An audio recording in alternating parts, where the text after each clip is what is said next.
What's up guys, Daan de Groot here. I'm a full-time jiu-jitsu practitioner and I'm the first Dutchman ever to win the Brazilian Championships. I've written a guide about training jiu-jitsu in Brazil. It's called Train in Brazil and it teaches you everything you need to know to plan the perfect training trip in Brazil. In this video I'm going to teach you guys the most important things you should pack. If you want to see my complete packing list, you should get the guide fast because it's included as a bonus for the first 200 people that buy the guide. So today we're going to discuss 5 things that are really important. Let's start with obviously the most important thing you should pack when you're going to train in Brazil, which is a gi. It's important you bring lightweight gis. To train full-time twice a day, you need at least 4 gis because they won't dry as fast as they do in most Western countries. Brazil's pretty humid. So when you're packing your gis, make sure they're lightweight. That means they take less space in your suitcase. They're lighter, so they won't take up as much kilos, and they dry way faster than the thick, heavy gis. My favorite one is the Fuji Super Rido. It's also my competition gi. It's quite light, dries super fast, and for me it has a great fit. So that's a recommendation. I have to be honest though, Fuji is also my sponsor, so I might be slightly biased, but it really is a good gi. Okay, the second thing is about injuries. Nobody wants to get injured, but they usually happen when you least want them to happen. That's why it's important to be prepared for that. So whenever I'm going to Brazil, I always pack my knee protectors. I just use these cheap volleyball knee protectors. They provide enough support for me for most like bruises on the knee. And I always pack my ear protectors. They saved my life or my ears quite a few times back when I was in Brazil. It's hard to find quality protective gear in Brazil, so I always like to bring them from home where they're cheaper and more easily available. Just like gis, jackets can take up a lot of space. That's why I really like these Pocketable jackets. They come into a small format and you can take them out and you always got a light jacket that protects you from the rain and from the wind in your back pocket. I like to hang it on the side of my backpack, so whenever I'm doing like weekend trips or going to competitions, I always have it with me, and I have like an extra layer of warmth I can use. For most purposes in Brazil, this one suffices, so you don't need like a thick jacket.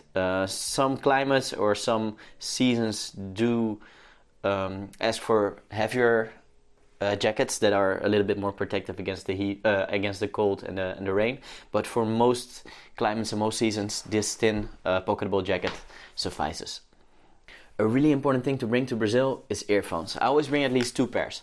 Usually I was about the cord earphones, but recently they've been making Bluetooth earphones, which don't have a cord, so they don't break at the cord, which usually happens.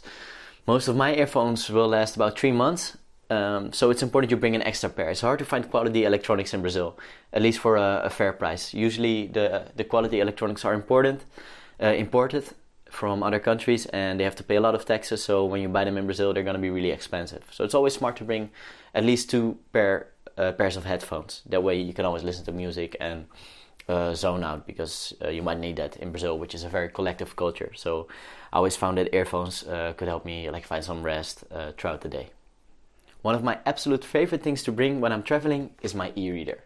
I know, I love the feeling of paper in my hands, the smell of a really good book, but when you're traveling, nothing beats an e-reader.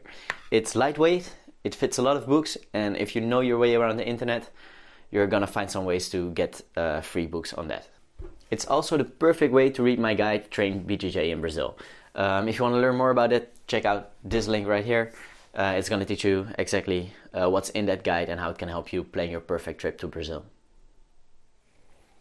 Alright, I hope those packing tips helped. If you want to know exactly what I bring to my trips to Brazil, you should get my guide right now. For the first 200 people to buy it, I've included my complete packing list. So you can learn exactly what I pack, so you won't forget anything and you know you're prepared when you're going to train in Brazil. For the first 200 people that buy the guide, I've also included Basic Portuguese for Jiu-Jitsu. That way you learn the Portuguese you actually use when you're training in Brazil. You don't just learn how to say hi, bye, I drink water, I eat an apple, but you learn the actual words people use on the mat. So all the slang, all the jiu-jitsu moves, it's in that little guide. So if you're with the first 200 people to buy the guide, you'll get that. Make sure you get it fast. The link is in the description below. In next week's video, we'll go in a little bit deeper into Portuguese, the language. And before then, make sure you leave a like, leave a comment, subscribe if you haven't already, of course. And if you have any suggestions for your packing list, make sure to drop them in the comments as well. I'll see if I forget those or if I've already included that in the complete list. Thanks for watching. See you guys next time.